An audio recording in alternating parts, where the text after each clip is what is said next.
तो आज हम इस क्लास में सीखेंगे कि व्हाट इज कैपिटल, कैपिटल क्या होती है और कैपिटल कितने प्रकार के होते हैं, टाइप्स ऑफ कैपिटल। इन तीनों को आज हम डाउट्स क्लियर करेंगे, ये तीनों डाउट्स हम आज खत्म करेंगे, ठीक है। लेकिन अगर उससे पहले आप हमारे चैनल को सब्सक्राइब कर लें नए हैं तो, और वीडियो को लाइक एंड शेयर कर लें। तो आइए शुरू करते हैं।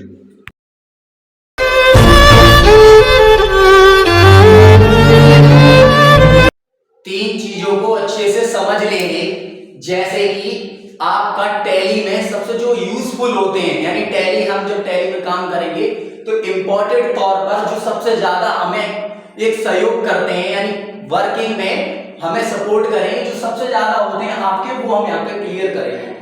पहला आपका होता है कैपिटल्स। देखिए कैपिटल्स किसे कहा जाता है, मैं आपको इससे पहले समझा चुका हूं। कैपिटल उसे कहा जाता है जो धन हम अपने बिजनेस में या माल को खरीदने में लगाते हैं। लाइक कैपिटल क्या होता है, पूंजी। ओके, पूंजी आपकी तीन प्रकार की होती है, टाइप्स ऑफ कैपिटल। पहला होता है फिक्स्ड कैपिटल, अचल पूंजी या स्थायी पूंजी। दूसरा होता है नॉन फिक्स्ड कैपिटल, गैर अचल पूंजी या अस्थायी पूंजी। तीसरा होता है वर्किंग कैपिटल, कार्यशील पूंजी। ओके, कार्यशील पूंजी कैसे होती है, जैसे कि हम तीनों को समझेंगे। जैसे फिक्स्ड कैपिटल, फिक्स्ड कैपिटल वह पूंजी होती है जो हम अपने बिजनेस को या कंपनी को जब शुरू करते हैं तो उस कंपनी में जो भी हमें संपत्ति खरीदने पड़ती है उसमें हम जो पूंजी लगाते हैं वह हमारा फिक्स्ड कैपिटल होता है। एग्जांपल है कि आपने कोई कंपनी शुरू की या कोई बिजनेस स्टार्ट किया, उस कंपनी या उस बिजनेस को शुरू करने के लिए आपने संपत्ति खरीदी। ओके, आपने आपने कोई व्हीकल खरीद लिया, वो गाड़ी अपनी कंपनी में माल इधर उधर करने के लिए, एक गोडाउन से दूसरे गोडाउन पे ले जाने के लिए, या फिर अपने माल को कंपनी से डिलीवर करने के लिए। इन तीन चीजों के लिए हम यहाँ पर फिक्स्ड कैपिटल को यूज करते हैं। दूसरा क्या होता है कि आप जहां पर अपना बिजनेस स्टार्टअप कर रहे हैं, यानी जहां पर अपना बिजनेस शुरू कर रहे हो, तो उसके लिए आपको प्रॉपर्टी की नीड होती है, यानी जगह। ओके, तो जो प्रॉपर्टी को खरीदने में जो पूंजी आप लगाते हो वो किसके अंदर चली जाती है, फिक्स्ड कैपिटल, यानी अचल पूंजी। और ये एक स्थायी पूंजी भी बोली जाती है। स्थायी का मतलब क्या होता है कि अगर यहां पर रखा है तो इसे यहां से हटा नहीं सकते। कहने का मतलब ये है कि जो पूंजी आपने बिजनेस में लगा दी है, एग्जाम्पल प्रॉपर्टी खरीद ली, गाड़ी खरीद ली, ठीक है, तो या फिर आपने अपने ऑफिस में फैन लगवा दिया या चेयर लगवा दी, फर्नीचर लगवा दिया, तो वो पैसा आप निकाल नहीं सकते। ओके, लेकिन वो आगे चल के आपका किस में बदल जाता है, एसेट में। एसेट क्या होता है, संपत्ति। ओके, अब बात करते हैं नॉन फिक्स्ड कैपिटल, यानी अभी आपने देखा कि हम फिक्स्ड कैपिटल ऐसी पूंजी होती जो स्थायी होती, जिसे हम उस जगह से निकाल नहीं सकते। ओके, अब आता है नॉन फिक्स्ड कैपिटल, एक ऐसी पूंजी होती है जो हमें लगानी भी जरूरी होती है, लेकिन एक इंपॉर्टेंट मोड पर, यानी एक ऐसे तरीके पे आने पे वो हमें वापस मिल जाती है। इसका एग्जांपल है कि आपने जो बिजनेस शुरू किया या दुकान खोली या फिर कंपनी ऑर्गेनाइज की, ठीक है, उसमें जो माल आपने खरीदा तो वो आपने पैसा अपने पास से ही तो लगाया होगा। ऐसा होता है ना भाई, जो हम इन्वेस्टमेंट करते हैं वो हम दोनों तरफ से करते हैं। हम अपनी प्रॉपर्टी भी खरीदते हैं और प्रॉपर्टी के अंदर जो हम बिजनेस कर रहे हैं उसमें किसका लेन देन करेंगे, गुड्स का करेंगे, सर्विस का लेन देन करेंगे, या फिर हम कोई भी काम कर रहे हैं तो उसमें भी हमें पैसा लगाना पड़ता है। तो अगर आपने कोई बिजनेस स्टार्ट किया, मान लो आपने एक दुकान खोल ली मोबाइल फोन की, तो आपने उसमें जो इन्वेस्ट किया, आपने जो उसमें इन्वेस्ट किया तो आपने वो दो तरीके से खरीद करा था। पहला, आपने दुकान खरीदी होगी, भाई माल उसी में तो रखे बेचेंगे, तो वो कौन सा हो गया आपका फिक्स्ड कैपिटल। अब आप दुकान आपने मोबाइल की खरीदी तो आप उसमें क्या, इधर ध्यान दो, आप उसमें क्या करेंगे, जो पैसा लगाओगे, ठीक है, फिर वो तो लग ही चुका है, अब आप उस बिजनेस को चलाने के लिए माल और खरीदोगे, राइट, चाहे वो कच्चा माल हो चाहे वो पक्का माल हो। कहने का मतलब है चाहे वो रॉ मटेरियल माल हो या फिर मैन्युफैक्चरिंग कर रहे हो, ठीक है ना।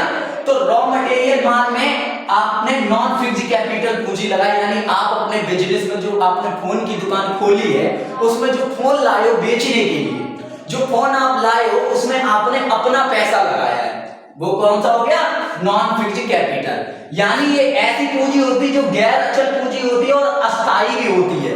यानी अगर हमने इस पैसे को इस जगह में लगा दिया है, ठीक है ना, तो फिर बाद में कुछ समय के बाद ये पैसा हमें वापस मिलेगा। यानी कि अगर आपने अपने बिजनेस में कोई भी माल खरीदा है, ठीक है, तो आप उसे उसमें अपना कॉस्ट लगाएंगे। मान लो क्या है, फोन अगर आपको यहां पर 12,000 का मिला, ऐसा तो है नहीं आप 12,000 का ही बेच दोगे, नो ना, तो अब आप क्या करोगे, इस फोन में अपना कॉस्ट लगाओगे, जिसे बोलते हैं सेलर कॉस्ट। क्या बोलते हैं? Seller cost. सेलर कॉस्ट आपने लगाओगे, मान लो आपने 12,000 का खरीदा और आप 12,500 का इसे बेचोगे, ओके, 12,500 रुपए का बेचोगे। अब जैसे ही आपने ये फोन बेचा, 12,500 रुपए आए, तो अब आप 12,500 में से पहले कौन सा पैसा निकालोगे? जो पैसा आपने माल को खरीदने में लगाया था, ओके, तो वो पैसा आपने निकाल लिया, कितना? 12,000। वो आपका कौन सा पैसा था? Non fixed capital, okay. यानी ये ऐसी पूंजी होती है जो अस्थाई होती है, यानी अस्थाई होती है, इसकी जगह कॉमन नहीं रहती, बाद में हम ले लेते हैं, ओके। दूसरा आता है वर्किंग कैपिटल। वर्किंग कैपिटल यानी कार्यशील पूंजी, ऐसी पूंजी जो हम अपना कार्य कर रहे हैं उसमें हमें इसे लगाना आवश्यक होता है, यानी इंपॉर्टेंट होता है। एग्जाम्पल है कि अगर आपने कोई कंपनी ऑर्गेनाइज की, कोई बिजनेस आपने ग्रो करने के लिए खोला है, ठीक है, खुद की लाइफ के लिए, जैसे कुछ भी बेस पे आपने कोई भी काम करा, तो उसमें क्या है कि आपने जो बिजनेस शुरू किया या कंपनी शुरू की है उसमें आपने एक इलेक्ट्रिसिटी का कनेक्शन करा लिया, मान लो एम्प्लॉय को हायर कर लिया, ओके, या फिर हमारी कंपनी में कुछ मशीनें आई हैं बाहर से, ओके। मशीनें ऐसा होता है जब कोई भी, एक एग्जांपल ये होता है कि जब हमारी कोई भी बिजनेस छोटी मोटी होती है, सही से हमारा स्टार्टअप नहीं हो पाता, तो हम क्या करते हैं, हम अपने कुछ एसेट लीज पे मंगाते हैं, यानी बोल सकते हो रेंट पे मंगाते हैं, ठीक है। फिर क्या होता है, उसका हर महीने हमें किराया देना होता है। क्या करना होता है? किराया देना होता है। अब क्या है कि आपने जो ऑफिस किराया पर लिया, ठीक है, या कोई मशीन किराए पर ली, या एम्प्लॉय को रखा, या फिर इलेक्ट्रिसिटी का कनेक्शन लगाया, ओके। ये चारों कैसे अंडर करेंगे? देखिए, आपका बिजनेस चले या ना चले, कंपनी रन हो या ना हो, लेकिन ये आपको एवरी डे, एवरी मंथ, यानी ईच मंथ में पे करना पड़ेगा, ओके ना। यानी क्या है कि अगर हमारे ऑफिस का जो हमने रेंट भरना था, हमारा महीना हो गया, हमसे तो वो किराया मांगे है ना, उसे क्या मतलब, भाई तुम्हारी कंपनी में सेल्स हो या ना हो, तुम्हारा माल बेचे या ना बेचे। तो जब भी कोई भी पर्सन अपना बिजनेस शुरू करता है, ओके, अपना बिजनेस शुरू करता है, तो वो शुरू करने से पहले जो भी उसके खर्चे होते हैं, या फिर ऐसा होता है कि मान लो आपने कोई कंपनी या कोई जगह ऑफिस रेंट पे लिया, तो ऑफिस रेंट पे लेते टाइम पता वो क्या कहता है? वो कहता है कि सर आप पहले अपनी सिक्योरिटी जमा करिए, कोई भी कहां ही नहीं चले जाओ, तो वो आपसे क्या कहेगा कि सर आप अपनी सिक्योरिटी जमा करिए। अब अर्जेंटली आपने बिजनेस तो चालू कर नहीं पाया, तो अर्जेंट में पैसा देना पड़ रहा है, तो जो सिक्योरिटी आप जमा कर रहे हो, ओके ना, तो वो पैसा आप अपने पास से दे रहे हो। क्यों? क्योंकि हमें अपना भाई बिजनेस करना है, यानी कार्य चालू रखना है, तो हमें वो पैसा देना पड़ रहा है, तो वो किस में आ जाता है? Working capital. ये तीनों जो कैपिटल्स होते हैं, ठीक है, यही आगे चल के आपके एसेट्स में कन्वर्ट हो जाते हैं। किस में कन्वर्ट हो जाते हैं? एसेट्स में कन्वर्ट हो जाते हैं। यानी कि अभी हमने कैपिटल्स क्लियर कर लिया, समझ आ गया? कैपिटल्स लाइक पूंजी 3 प्रकार के होते हैं, तीनों का यूज अलग अलग मोड पे किया जाता है और तीनों का मोटिव भी अलग होता है, ठीक है ना। लेकिन क्या है, रिफ्लेक्ट हमारे एक ही जगह पे करते हैं, यानी हमारा जो फर्क पड़ता है वो एक ही जगह पड़ता है, कहां? हमारे इन्वेस्टमेंट और हमारे बिजनेस में।